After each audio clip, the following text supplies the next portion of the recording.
Good evening, everyone. Thanks for joining us for this week's ASO at Home. Our really interesting topic, I know that many of you have been waiting for, our new music endeavors and melding genres. This evening, we have four of our amazing musicians with us today, spanning many different sections of the orchestra. So I will get to introducing them here in just a moment. Just a few things as we get going. As the evening proceeds, if you would like to ask any questions to any of the musicians, please feel free to post them in the Q&A section or in the chat section, whichever you prefer. And I will get to them as we have time. And if you have any questions for just one musician, please feel free to address them and they will answer them as they can. All right, well, thank you to all of our panel for joining us. Let's go ahead and get started. I'm gonna go ahead and pick on Will. If you'll go ahead and introduce yourself first, just let everybody know what instrument you play in the orchestra, maybe what other instruments you play outside of the Asheville Symphony, how long you've been with the orchestra, and anything you'd like our viewers to know about you.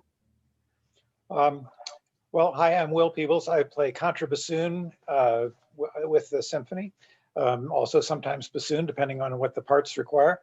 I guess I started playing with Asheville in 1992 when I came down to North Carolina to take a job teaching bassoon and music theory at Western Carolina University. So bassoon and contrabassoon are my main two things. So I always tell people, you know, if I get reincarnated, I'm going to pick something lighter. So easier to carry around than contrabassoon. So I ended up getting involved with gamelan, which is not lighter than contrabassoon. It's an Indonesian percussion orchestra. We've got a couple different types now at the university, and I guess that's why I got asked to be on this panel tonight. So I'll talk more about that later on. Yes, well, we're looking forward to it for sure. Let's go ahead and move on to Rosalind. Fabulous. Hello, I'm Rosalind Buda, and I also play bassoon in the Asheville Symphony. I've been a pretty regular substitute with the orchestra since I moved to Asheville in 2011. So sometimes I get to play with Will right next to him. It's really great to hear the rumbles of the contrabassoon. So you live here in Asheville then, Rosalind? I do, yes. Wonderful, awesome. It's yes, always nice when we have some few people that are actually from Asheville from the orchestra. That's always lovely. So I know we're also very regional, but yes, I live in Asheville, and I'm always thrilled when I get the call to come play with the orchestra. Usually it's a couple times a year. When there's extra instrumentation, or being a substitute means like if one of the regular principal players is out of town for any reason, I could be called to come and play that concert.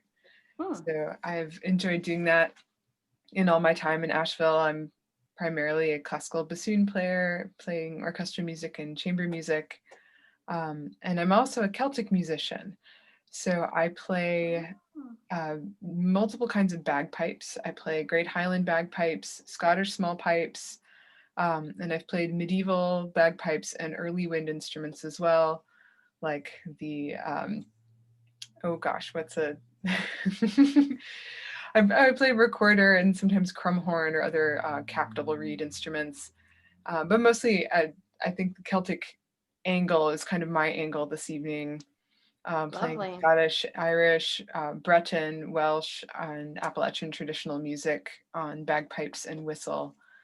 And I have a duo outside of classical music with my musical partner, Kelly Brzezowski, who plays lever harp, Celtic harp. Oh my gosh. Well, there's a lot to delve in there. We will certainly get back to all of that as well. Thanks, Rosalind. Okay. Next, let's go to Stephanie. Hi, everybody. I'm Stephanie Quinn. And my multi-genre story, I realized when I got the last minute notice to come here today, begins and ends in Asheville, which is kind of interesting. I live in Asheville. I've been here about 6 years, and I sometimes play in the symphony, as we were hearing from Rosalind, in a similar type of basis. I'm always thrilled to come because it's just 10 minutes away, and love playing with the group. It's such a happy atmosphere, which is a big change from the big cities that I've lived in the past. I spend a lot of my time teaching and performing, and I've been doing a lot of cross-genre work with the quartet and trio, and many times I have to arrange, let's say, a pop cover or a country western song and arrange it for quartet or trio. So I do a good amount of different genres that way, and of course with a name like Quinn, I know about 200 Celtic Irish Irish fiddle songs. So I also enjoy doing that. I was also spent some time in Israel and Egypt, and that Middle Eastern certainly had an influence on me as well as with my compositions. I'm also a composer. Oh, wow. Quite an Afro musician. Wonderful. Thanks, Stephanie. I have a feeling that Celtic music is going to be a little bit of a theme this evening. So that brings us to Emmalee. Can you go ahead and give us a little introduction? Yeah, I'm Emmalee Hunnicutt. I live in Asheville. I've been subbing with Asheville Symphony since 2015 as a cellist. So my primary instrument is cello. I also play guitar and sing. I do some Celtic music, some Appalachian ballad singing, and I also am a part of an improv trio, does more experimental music, and also more recently I've been working with my partner who he's been writing some microtonal music, so I've been learning just intonation pieces with him, which has been really fun and eye and mind opening. So glad to be here with everyone. Thanks, Emmalee. I appreciate it. So to go ahead and get the fun started, the first question that I want to ask everybody, and you all can answer in whatever order and let the conversation go, but how did you really just start to get into music? Kind of what were the things that inspired you?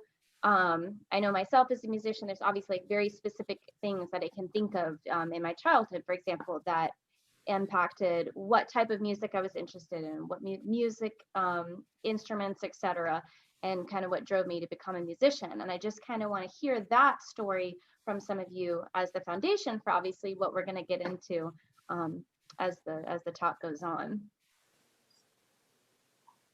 Anybody? Am I going to call on somebody? We all know how to read rests in music. Yes. The rest. We're waiting for someone else to enter. I'll jump in. As a child, I was fascinated with sounds. And my mother would drive me in the car, and I'd look at the telephone wires, and I was taking music lessons at a young age. I'd look at the telephone wires, and I'd imagine the birds were musical notes on there, and I could hear all those notes because they had pitch. Wow. And I was playing around with that. I was also very much into time. And I had my schedule from the time I was about fourth grade incremented in 15-minute time slots and so forth. So when my teacher said practice 3 hours a day, I knew exactly how I was going to get it all done. Oh, I'm sure that was very productive. But by the way, I'm a violinist. I'm a violinist and a pianist. So that's 3 hours between the two instruments. Oh, wow. That does seem to be a thing, a trend, I would say, between musicians is some obsession with time, some understanding of that, with the fact that our art is something that comes and goes with time. It's not something that's permanent. You know what I mean? So thanks, Stephanie. All right, Emmalee, I'm going to pick on you.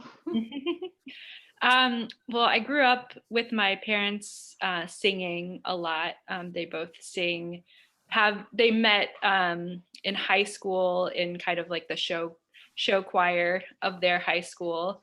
So that's sort of the foundation of who I am is their love of music and singing. And so I grew up just hearing a lot of music, and they invited me to take piano lessons when I was really young. And then I saw someone playing cello and I was really intrigued. And so I had this little toy guitar at home that I started playing with a ladle like a cello. And so my parents were like, okay, we'll get you, we'll give you some cello lessons. So I think I just loved the tone and the sound of the cello. So that's some of my foundational inspiration. Mm. I'm sure that's a nice, sweet memory. Mm-hmm. Something to tell your kids one day. Yeah. I love that. All right, Will, you're next. My mother was an amateur flute player. So memories is waking up from nap, my brother and me, and we'd hear mom practicing because the only time she could practice was when we were asleep. So, and she liked to play some of the Bach flute sonatas. And so I still remember those that she had played. Her mother's father, her mother's half brother was Vern Powell, who was one of the most famous flute makers in the country up in Boston. Oh, So wow. we grew up with that. My folks both liked classical music and folk music, so we listened to those records. And then when it got to be middle school and time to get involved with band, it just seemed like a natural thing. So I started out playing clarinet, was doing some things wrong on it, and the girl who was second chair kept challenging me all the time, and I discovered that bassoon was not only weird and different, but there was nobody else playing it, so nobody was going to challenge for chairs. So I made the switch. The story about how people come into bassoons, they always surprise me. They're all so very different. It's such a difficult instrument. Oh, thanks, Will. All right, Rosalind, you last. Oh, that's great. Oh, I love that. I can tell how I came into the bassoon story as well, but I'll mention first that I had a very musical household as a child. My mother is a soprano and was involved in all kinds of choral music and still is.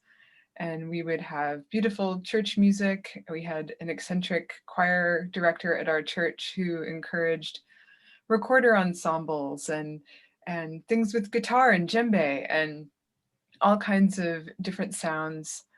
And I had the opportunity to sing in children's chorus in Des Moines, Iowa, right near where I grew up.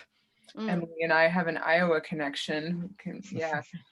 We could mention that later. But so I sang a lot as a child. I had great opportunities in music. My mother got my brother and I involved in Des Moines Metro Opera, where we got to sing in the on-stage chorus for La Boheme and other Puccini operas that they did there. It was we did Tosca. It was fantastic. And I did every single musical offering that was available at my school. And it was just one of my greatest joys. We listened to lots of music. I think the Celtic connection, I always had an affinity for that music. We had a recording of the Edinburgh Military Tattoo Pipes and Drums album. And I would listen to that and dance and run around to it. It was one of the most magical memories listening to that kind of music.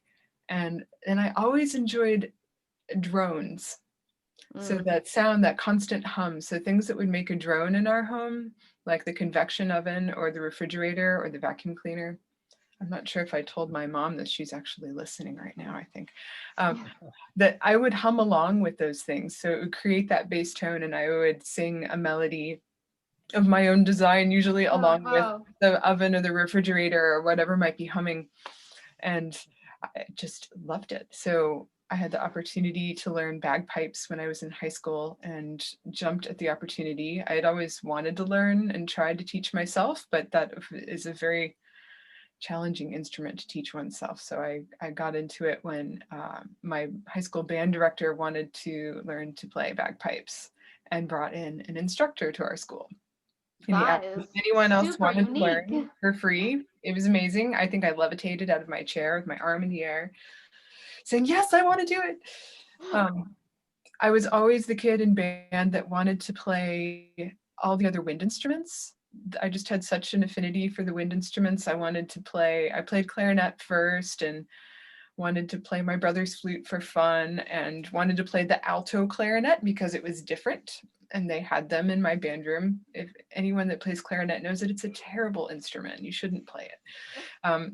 It's a sort of a novelty, but I came upon the bassoon at the end of my 8th grade year because I was rooting around in our band storage room where they kept all these cases and smashed sousaphones and oddments and bits and of stuff from broken band instruments. And I saw this long rectangular case in the back, and I pulled it out and I opened it up and I said, "It's a bassoon." Being the nerd that I was, I knew it was a bassoon. And I immediately asked my band director if I could please take it home and try it. And they were like, "Good luck, kid. No one's played that in 25 years or so, you know." But I took it home, figured out how to put it together, and fell in love. So that was my bassoon journey. That is a good one. History. Loved it ever since. Were you able to play it? I was there. This sounds so disgusting, but there was a reed in the case that had been there for a while. But I think that it was untouched. It was in a little plastic case.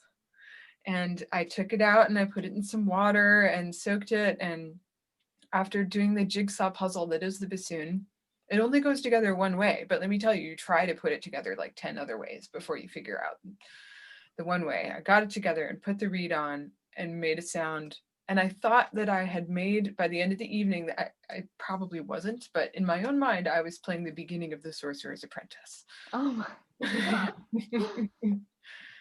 An approximation, I'm sure, but I was just thrilled with it. And hey, who cares? Yeah, you ended up playing it for the rest of your life, so it meant something, right?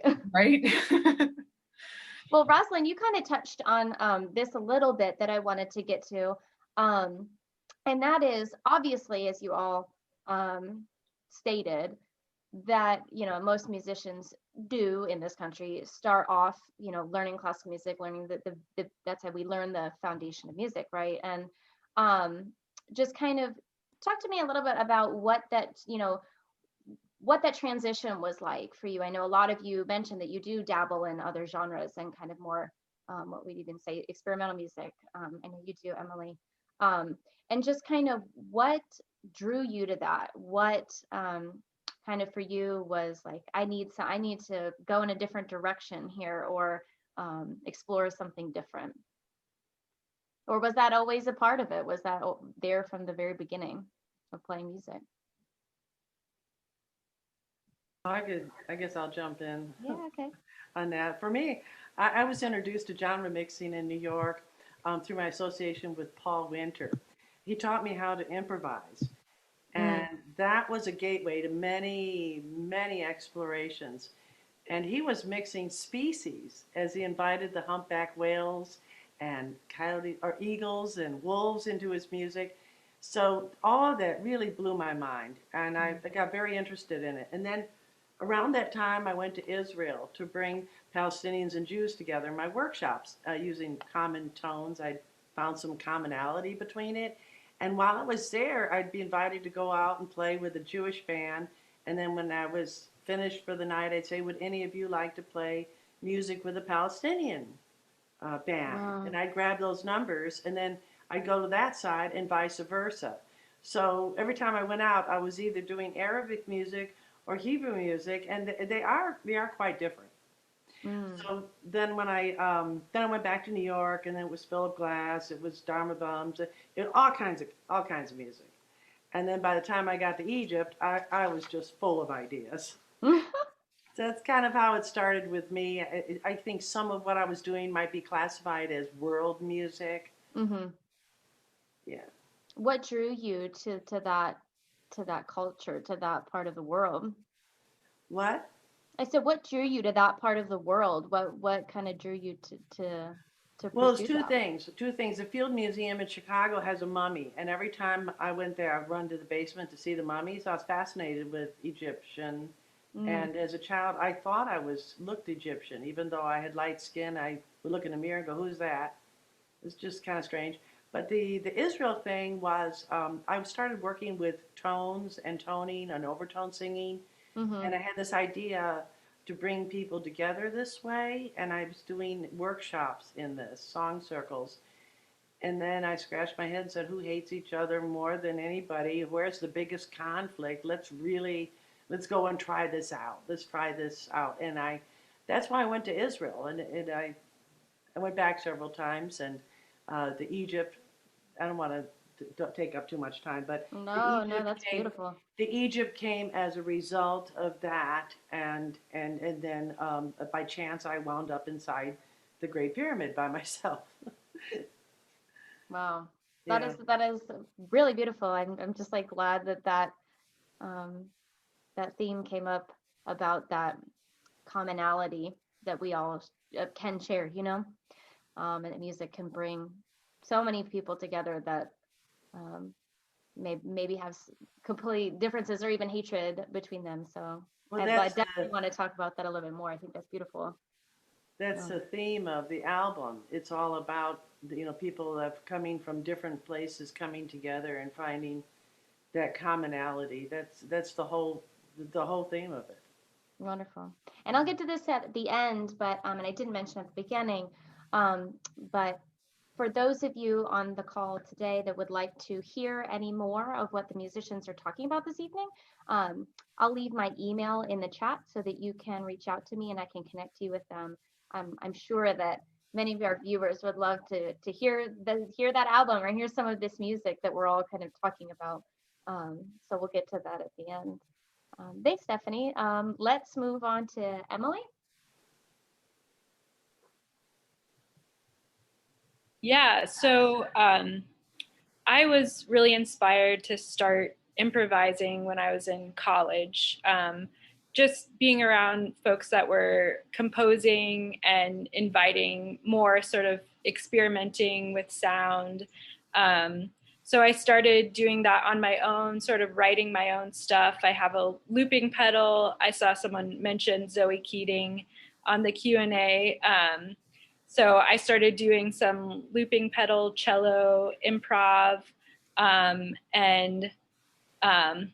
yeah, I just felt sort of like I wanted to go beyond the bounds of classical music, which maybe a lot of people experience, feeling like, I've played all of these other composers' pieces for so long. What is my own voice like? So really exploring my own voice was what started me transitioning into doing more improvised stuff. And as far as getting into Celtic and folk music, that's just been intriguing to me. Like since I learned how to play guitar in high school, I wanted to explore with my voice, explore singing, and learned a bunch of folk songs, and just loved that and loved the culture around that. And so yeah, that covers most of my transitional experience. I'm sure Ben has something to do with your recent endeavors, which we will get to here shortly as well. So yeah, lovely. All right, and last, Will. Well, I had heard gamelan when I was a couple of times when I was a kid. The University of Michigan had a gamelan that came up a couple of times and did performances of the wayang plays. And in Michigan, when you do an all-night gamelan outdoor program, you have to start pretty late. So it was a way of staying up late, listening to music. But I didn't really have a chance to do anything with it or really think much more about ever doing with it until I came down to Western. I was interested in possibly starting a world music class since we didn't have a course like that on the books. And so I did a workshop in the College Music Society in California, and that was a hands-on workshop. So we got to play gamelan, we got to do some African drumming and dancing, which I was horrible at. But sitting down playing something was not so bad. So gamelan worked out pretty well. And then one of my colleagues I was in my office working one evening, and he came in and said, "Hey, you got to check this eBay thing out." So okay, fine. And so we were looking for silly things that are available on eBay. So he types in submarine, and there were a couple of them. Decommissioned Russian submarine, would make a good restaurant or something, So I thought, well, what's the most outlandish thing somebody might be selling? So I typed in gamelan, and one thing came up, and it was a gamelan. in Santa Cruz, California, that a fellow was getting rid of. So I contacted the fellow, and he said, well, you can contact Lou Harrison, who is one of the big name gamelan people in the US. I very shyly emailed him to get his assessment of that gamelan. I ended up getting it, getting the instrument, flew out to California, rented a truck, brought it back. And what I really enjoyed about that is it doesn't take normal notation. And it's very much about layering and interlocking your part with other parts in a way that we don't typically do in the orchestra so much. And that layering has attracted Western musicians like Debussy and Ravel, and some of their music, they've explored those concepts. But for me, I found it a new way of listening, which then also I hope made me a better listener as far as how I fit into the orchestra when I'm playing classical music. Mm. And real quick while we're speaking, Will, and then I'll get to you, Rosalind, and that you might want to chime in on this as well. John Condren just asked a question. Are there different types of contrabassoon? I've seen the bent, folded over type and a 10-foot long linear type. Are those the same thing? And is the contrabassoon the lowest instrument in the orchestra? The piano can go one step lower. So the lowest note on most contras is the low B flat that's at the left-hand end of the piano keyboard. Piano goes down to A, and some contrabassoons have an extra extension that go down to A. Most of them are bent over for playing in an orchestra pit or something. Some of the older ones stick way up in the air. And then some of them have a short bell when they only have to go down to C. And then the early ones, you see some pictures of those that actually were 8 or 9 feet long and played like a bassoon, but just a really, really long bassoon. Unfortunately, that idea bit the dust in the middle of the 19th century when they started folding it over a few more times and made it much more portable and much easier to deal with. I'm astonished about that lowest note thing. Let me play it so y'all can hear it. Oh yeah, good idea. I wish I had.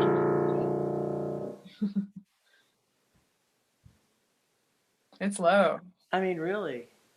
It gets down to where it starts to be hard to distinguish the pitches. So I think a lot of times when we play down in that range, we're actually playing off of the harmonics an octave or 2 octaves higher to hear how we fit with everybody else. How often is it that you have to play that low? Oh, there's some good spots. Yeah. I mean, Haydn did this with the low B flat in The Creation, which was 1809.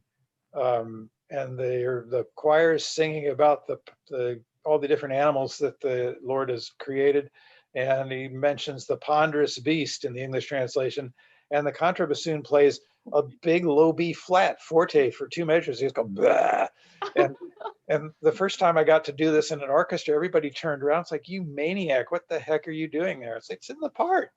It was Haydn's joke. That's hilarious. Rosalind, have you ever had that experience? Did you ever have to play that? I have not played contrabassoon in that piece, but I've definitely gotten to lay out some of those extremely low contrabassoon notes and let it rumble. I think there's some good ones in Holst and what's the Death and Transfiguration that has the contrabassoon hold the low C for all great eternity during the transfiguration portion of like it. 32 measures of low C. Mm-hmm. Yeah. Oh god. It's really rumbly. And it takes an incredible amount of air. I was just going to ask that. I'm sure that is tough. It is tough. You have to monitor yourself and breathe in hopefully graceful places where you don't leave a giant gap of sound, missing while you take in another big breath and initiate the note again. Yeah, you just wait for the trumpets or somebody else to come in, grab a breath while everybody's paying attention to them, and then you're back in and nobody knows you've been gone. Who knows? Yeah. Yeah, unfortunately the contrabassoon or bassoon are not, they're not like the bagpipes. You don't have a built-in reservoir of air. Right. Although I think people have tried to create one for some wind instruments when people come up with whimsical creative ideas to try to keep the tone going. I think that's And where the Rosalind, you bagpipe came touched from. on it just a little bit, but was there anything that you wanted to add about, some of the different genres and things that you're endeavoring in now that kind of what was the transition into that? I know you mentioned a little bit about the bagpipes that just kind of floated into your world, but Right. yeah. I'm not certain. I feel like the Celtic music is something that really speaks to me and always has, and so has classical music. Right.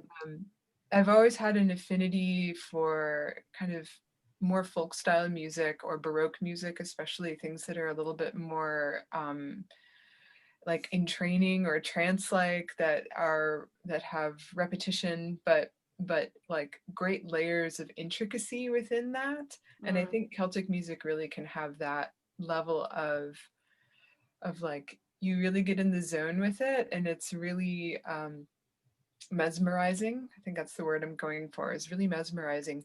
But there's all this room for the player to put in levels of intricacy and ornamentation and variation, so that you have the chance for small amounts of improvisation in it. And I feel that that's very kind of personal and creative, and you can definitely have your own sort of signature style within it.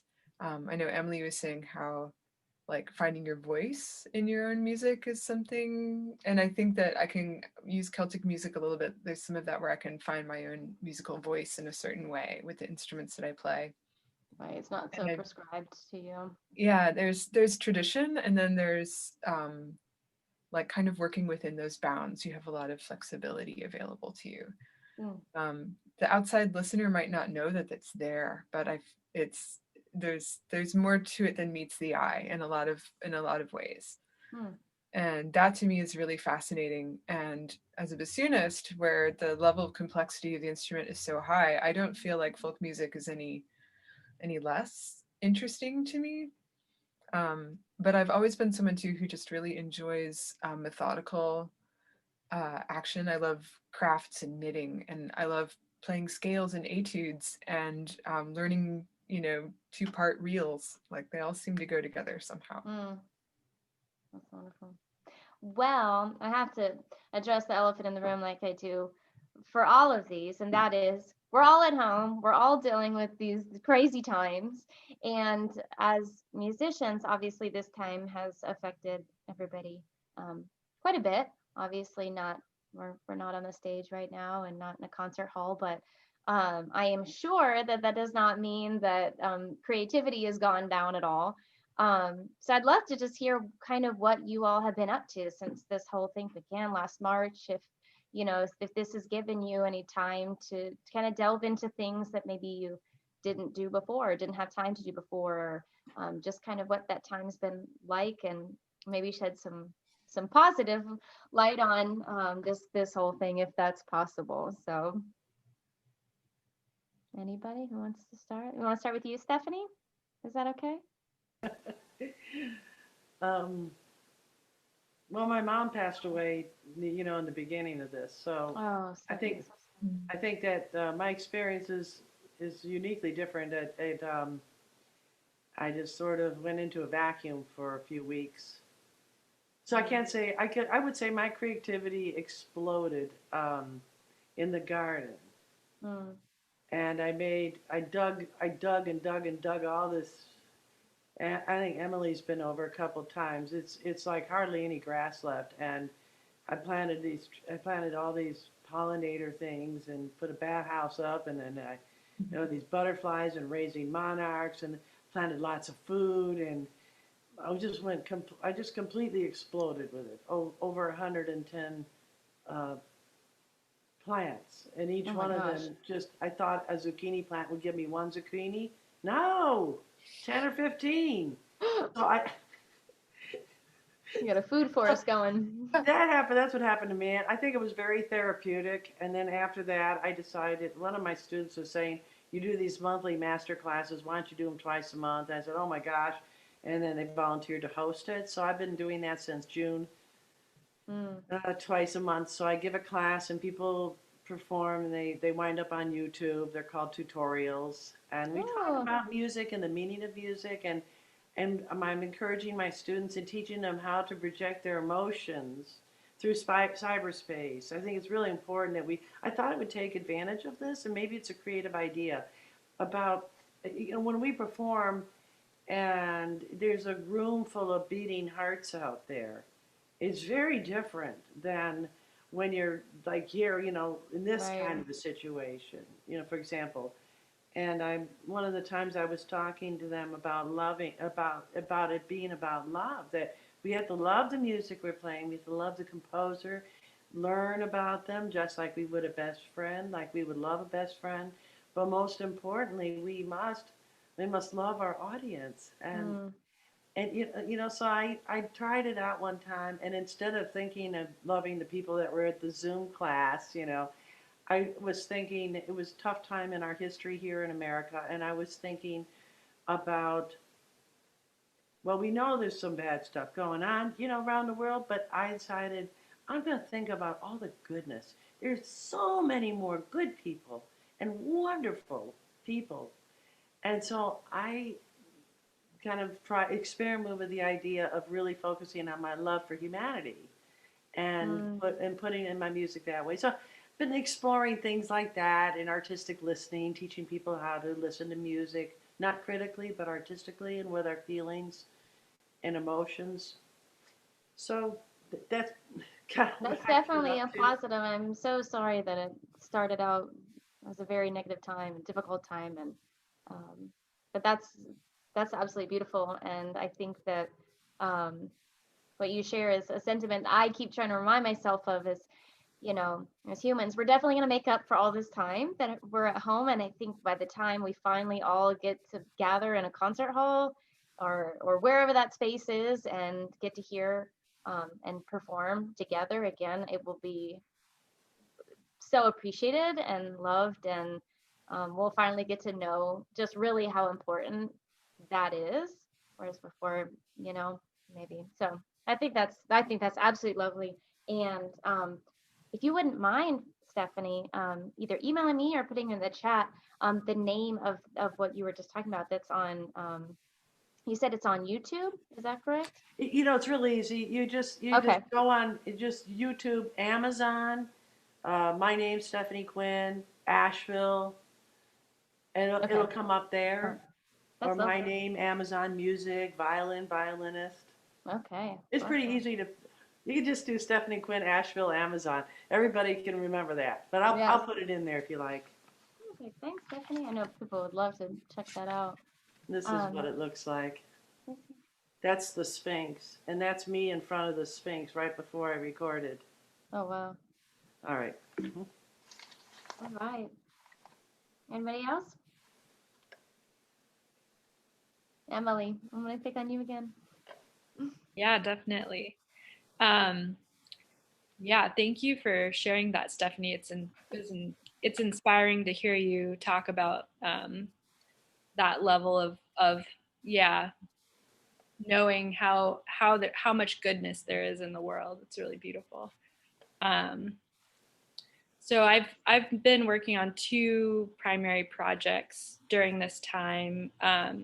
I recorded an album of cello pieces in April, May, and I'd been improvising and writing some looping pedal cello pieces, and I've done that over the past 10 years. So I was able to take some time to consolidate a lot of that material and really more thoroughly compose it.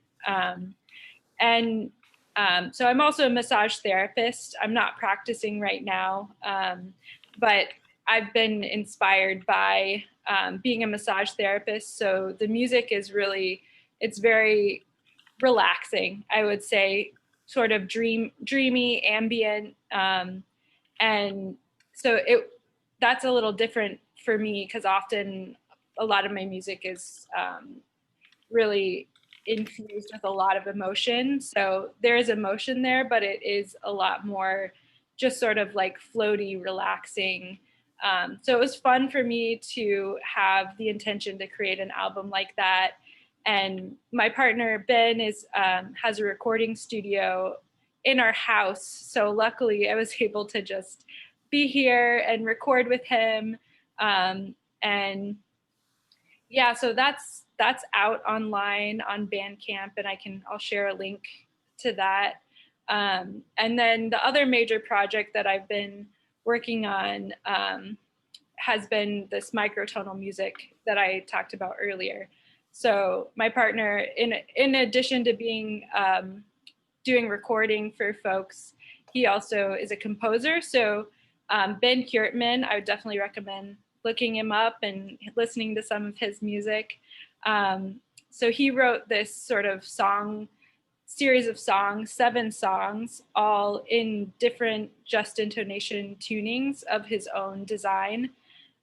So it's been really awesome for me to learn from him, you know, what are these different tunings, how to sing different microtonal notes, how to play different microtonal notes on my cello.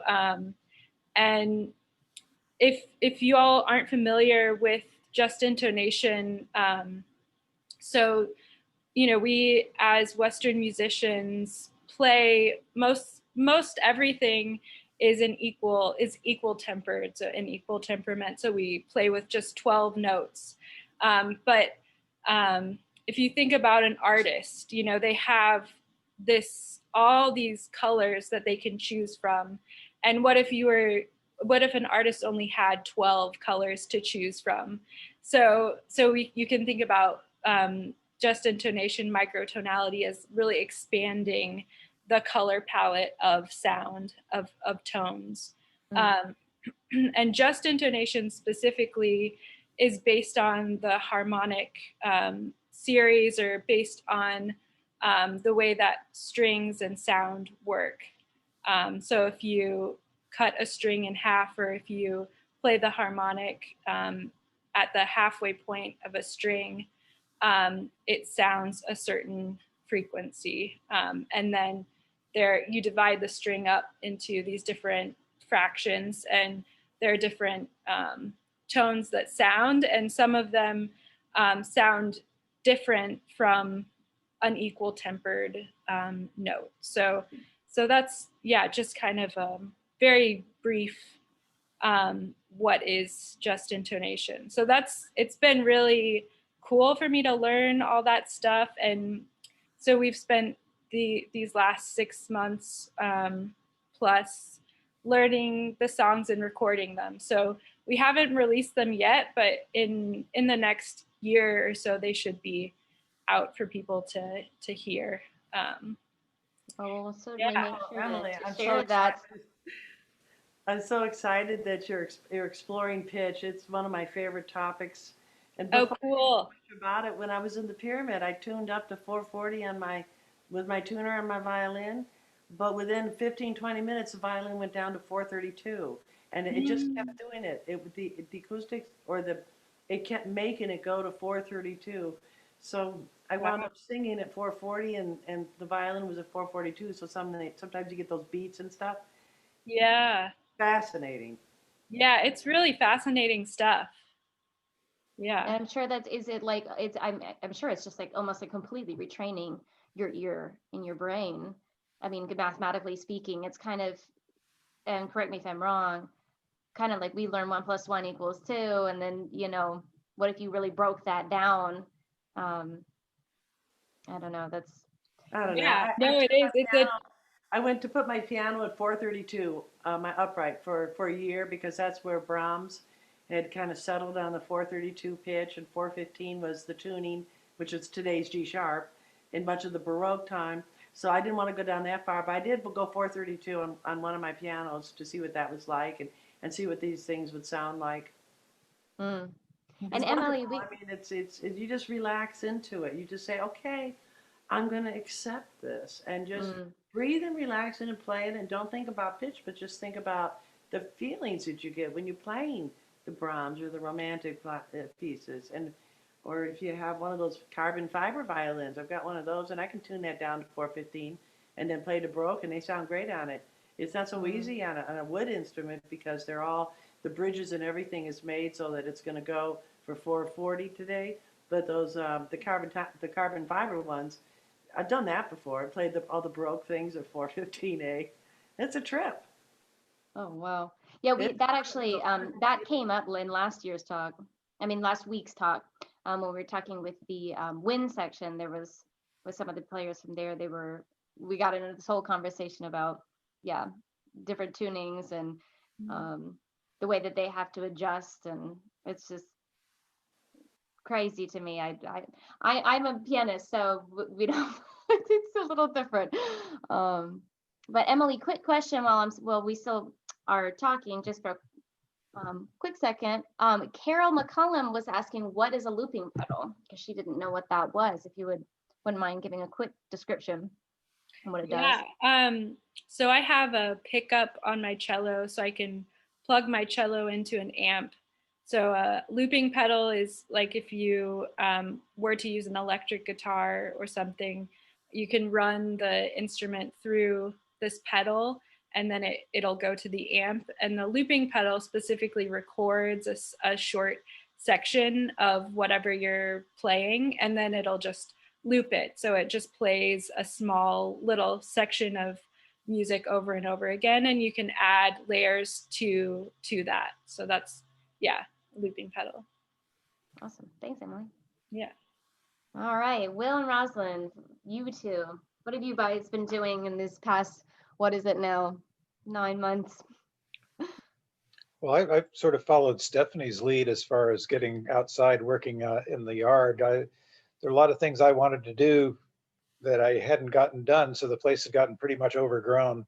So I pulled out a lot of English ivy and chopped up a lot of stray invasive plants, and then I built some rock walls, put a little fern garden in, and enjoyed being able to do that without worrying about what was going to be like if I tried to play a concert at the end of the week. That kind of work is really hard on the hands, and so we have to be very careful of that. And here was, okay, I'm not going to get to play a concert for several months. I can do some of this work that needs to be done. And so I guess that was all the music I was making this last spring. But since then, I've gotten a friend of mine who's also involved with the gamelan. We've taken several lessons with a player out in San Jose area for kecapi suling, which is another Indonesian tradition. Kecapi is a kind of zither, and the suling is a little bamboo flute. And so between the two instruments, you can do pretty much what the whole gamelan orchestra is doing, but just by the selection of the patterns to be played on both instruments. So that's been another way of listening to the structure of that music, which has been kind of fun and interesting.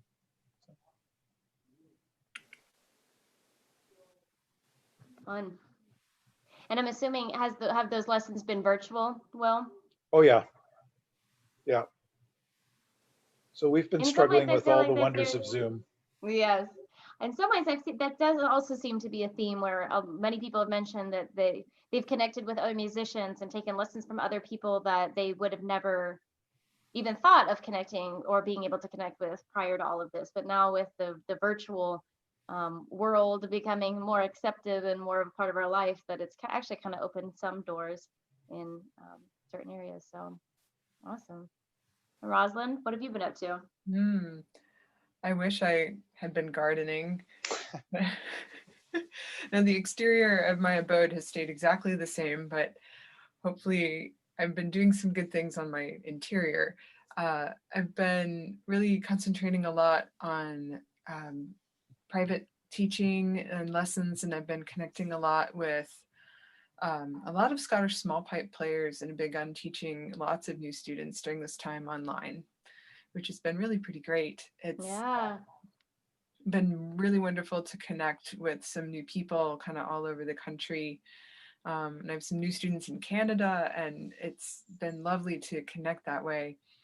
I've also been involved in a couple big online workshops where I've been an instructor and been doing a lot of music kind of creation and material writing and making recordings and just trying to get lots of teaching materials kind of up and running in ways that I've never had time to do before. And trying to like with my students to hopefully be an encouraging person to them that they can look to for support in their own music making. Because I know lots of amateur musicians and other, of course, professional musicians alike are struggling with motivation.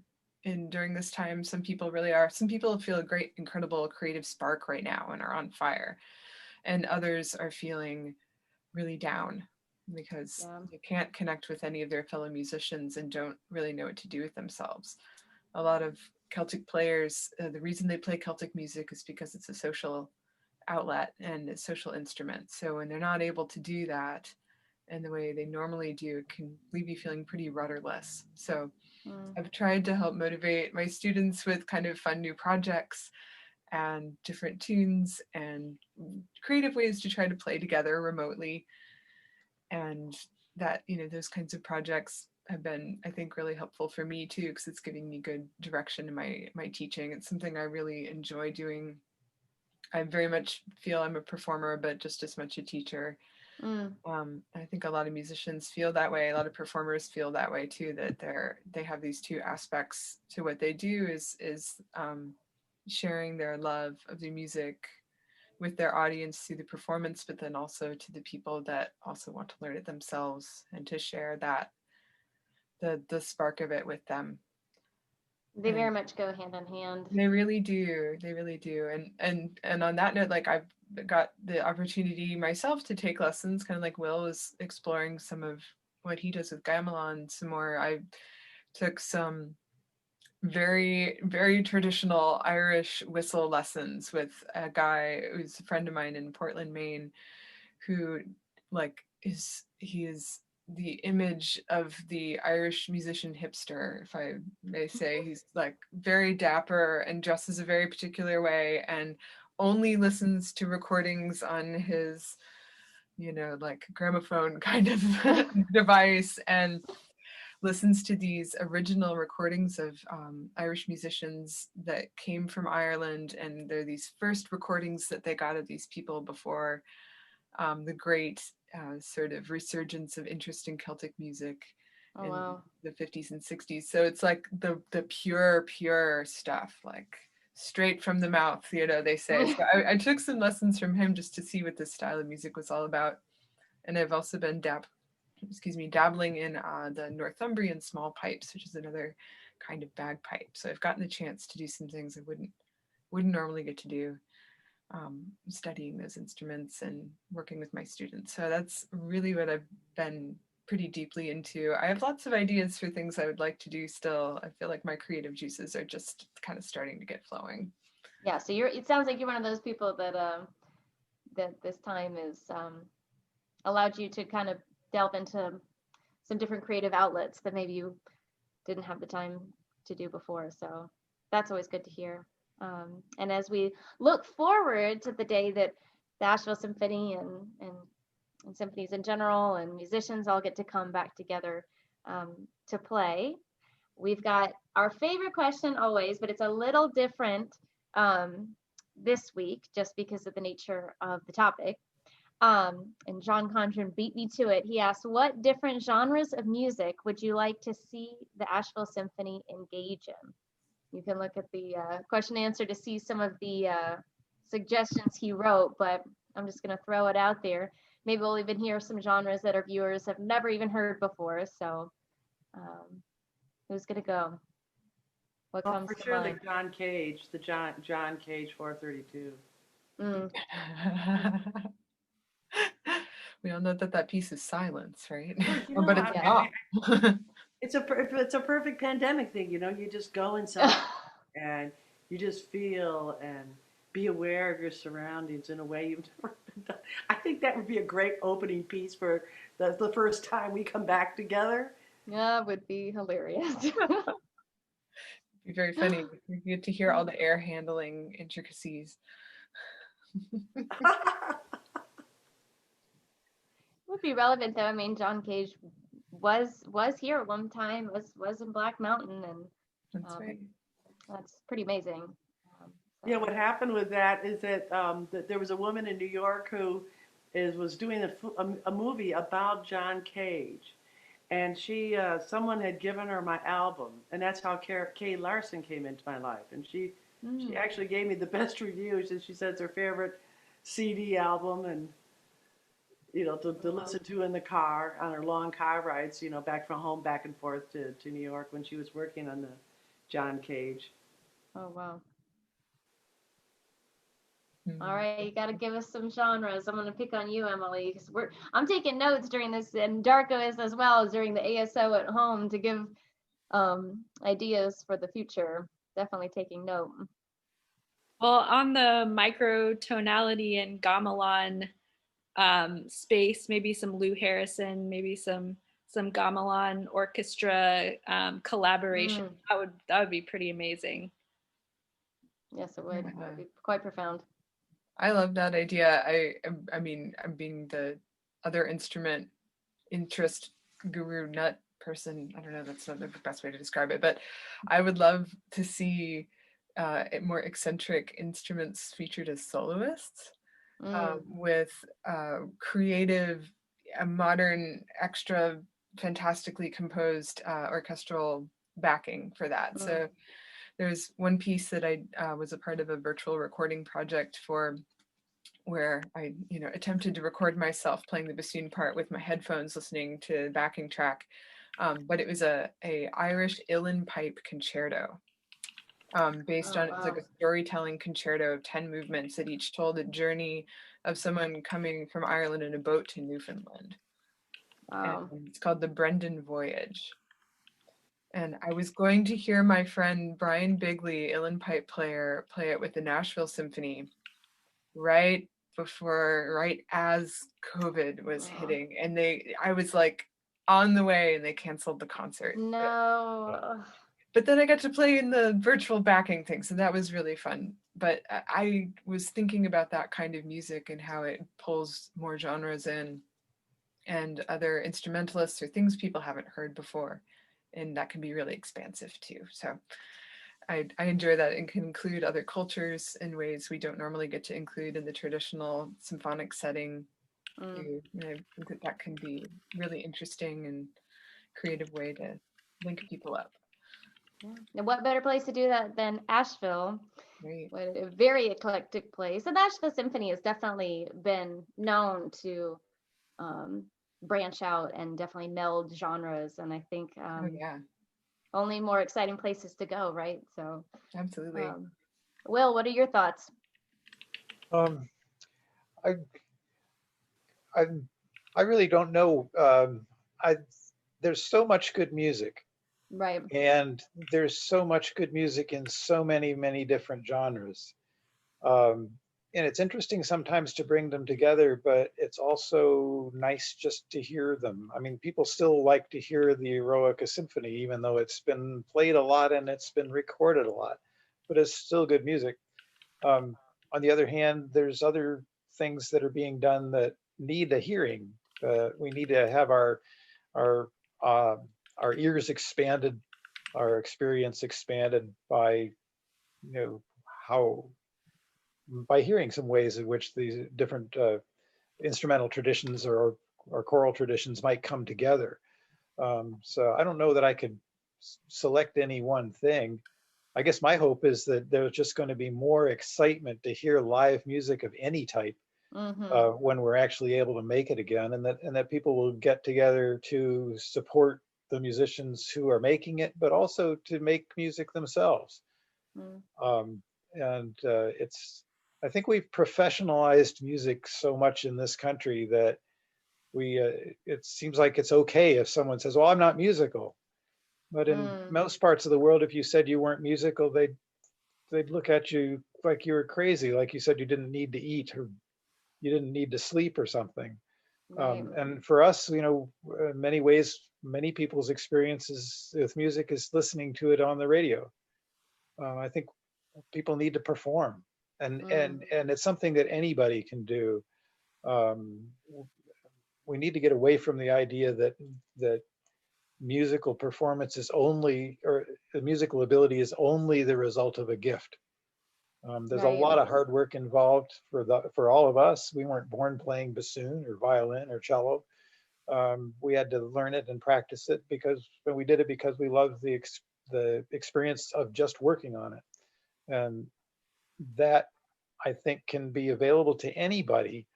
Um, they just have to find the right spot. And I hope that people get excited about making music of any kind when we can finally get together to do it together. Mm. That's some really thought-provoking things you just said, Will, and I think some very inspiring thoughts. And Mhm. I am right there with you, along with everybody else on this panel. I'm sure that we're hopeful, and I think that that day will come. And I think that this time has caused many people to pick up paintbrushes, or pick up an instrument they never thought that they would have time to touch. And I hope that that does continue after all of this. And I never thought about it until you just said it, about the professionalism of music in this country. That is a very true statement. So, well, it's 8 o'clock. It's a little over 8 o'clock, and I think that that's a wonderful note to end on. No pun intended. Does anybody have anything else that they'd like to add before we say goodbye to everyone? Anything at all? No, we're good. Well, I just want to thank everybody that joined this evening to watch on this cold, freezing December 1st. And I want to thank all the panelists for taking the time to sit down and speak with me and speak with you all. And hope you all enjoyed it as much as we did and the viewers did. And in the meantime, please feel free to share with us anything that you all are doing that you'd like for us to share with our audience and our supporters. I know that they would be delighted to hear music and albums and anything that you all are working on. So with that, I'll say good night and thank you again. Thank Bye, you. Thank you. Appreciate Thank it. you. Thank you so much, everyone.